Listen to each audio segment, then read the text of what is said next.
we're back in our old ways. Now, Brad talks about his puppy dog every once in a while in his sermons, and I think Brad's sermons are great, so I'm going to use the puppy dog in mine as well. Now, I don't have one of my own, but I've seen friends and family members that do have one. I can see the light that they bring into their family. And I see the transformation. You see, when the new puppy is born and it's welcomed into the family, it has energy, but it's honored. They make trouble because they don't know any better. But out of love and maybe protection of our property, we give them knowledge. We train them to behave. We tell them when and where to go to the bathroom, when it's time to sleep, eat, roll over, not to eat our wife's shoes. The puppy changes for us because it wants to make us happy and learns new behaviors, new tricks. I think we both understand that there's a mutual beneficial relationship. When they behave, they make us happy, and then in return we make them happy. But as the dog matures, it still understands right and wrong. It still wants us to they still want to make us happy.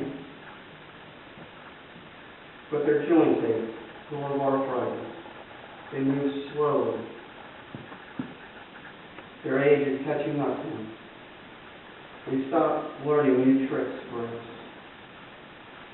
And God, I pray that our faith stays as energetic as a little puppy and doesn't turn into an old dog, not having the ability or wanting to learn new tricks. Now, Abram was called by God after 75 years. Pick up, move to a new land, somewhere you've never been, leave all your family, take your life,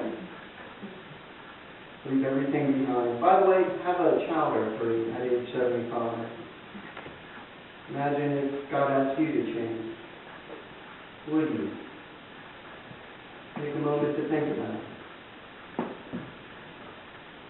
I think a lot of us want to say yes, but when Christ was in his ministry, people asked him, how can we follow you? And he said, leave your family, leave your friends, leave your wealth, leave your community, leave everything you know, your safety, security.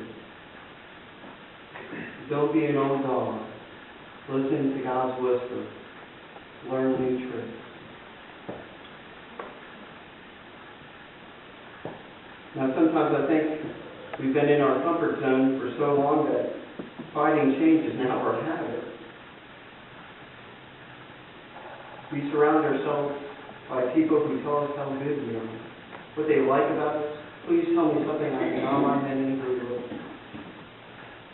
And by the way, did you know that we migrate to what we want to hear? If you don't believe me, look at the Nielsen ratings.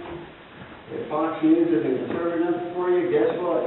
There's websites, and Fox News is losing viewerships to people who are more conservative. And if you're liberal, ask CNN, because they're facing the same problem. They're losing audience, not to the truth, per se, but to the message that comforts them the most.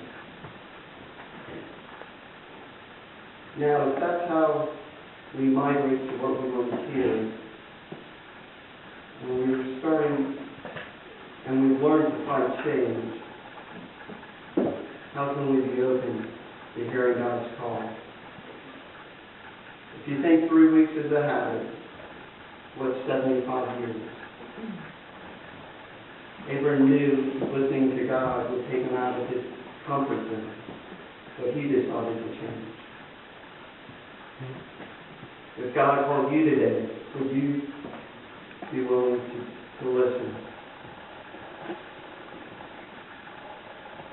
There's many animals, including dogs and rabbits and deer, that have excellent hearing capabilities. They need to listen to survive. And You know the old saying, we have two ears and one mouth. When was the last time you used the one you had more of? I think it's part of our society. We don't like silence. We have to fill the void. It at times just drives us crazy. It makes us feel uncomfortable.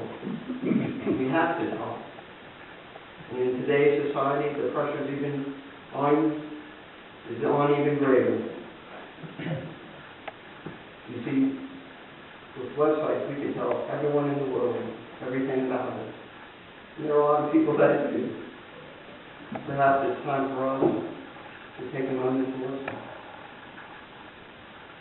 And if you did have a moment to listen, would you hear a message? Or would you hear what you wanted to hear? If God whispered in your ear to give the church or a nonprofit in your community $1,000, would you? Or would you start rationalizing it to $500? Maybe $100? $50? $10? If God whispered in your ear to feed a family, would you cook a 4-course meal? Or would you just buy a can at the grocery store and put it in the bin? Maybe listening costs too much. I believe God is calling us into service and to do good works. Can you hear the call? Can you change? Now, believe it or not, I haven't been the person my entire life who stands before you. Today, some people will tell me that I'm unemotional, maybe distant, dry sense of humor, sarcastic. And in my youth, I did have the full head of hair. Reagan's seen the pictures. And I was full of emotion, I can promise you that. But I was hardened by change. My parents went through a divorce. I've broken relationships with my father, my brother, my mother, my sister. In my youth, I experienced broken heart after broken heart after broken heart. My soul was hardened. And I think when I look back, I found myself in a place that I felt safe and secure. I surrounded myself by what I understood. And to me, it's exciting, but to you guys, it may be boring. It was numbers, it's taxes, it's economic data. And it helped me. It did. It made me a good professional. I became good at it. I was able to see correlations that other people couldn't. And I also noticed that it became more logic. See, the more you take emotions out of business decisions, the better the business decision can be. But all this fed on one another. And if you know my personality, you'll know that giving me data just requires giving me more data. And then guess what? Then I'm going to go do some research and get some more data. And it made me more distant, more sarcastic. To a lot of you, probably more unemotional, and more dry in my sense of humor. And on the side tangent, I just want to say that sarcasm only yields losers. The losers are the person that was made fun of and the person who said the comment. When you rather build two people up instead of breaking two people down. And you see, even some of my good parts can hurt people. My honesty is blunt and brutal, I've been told.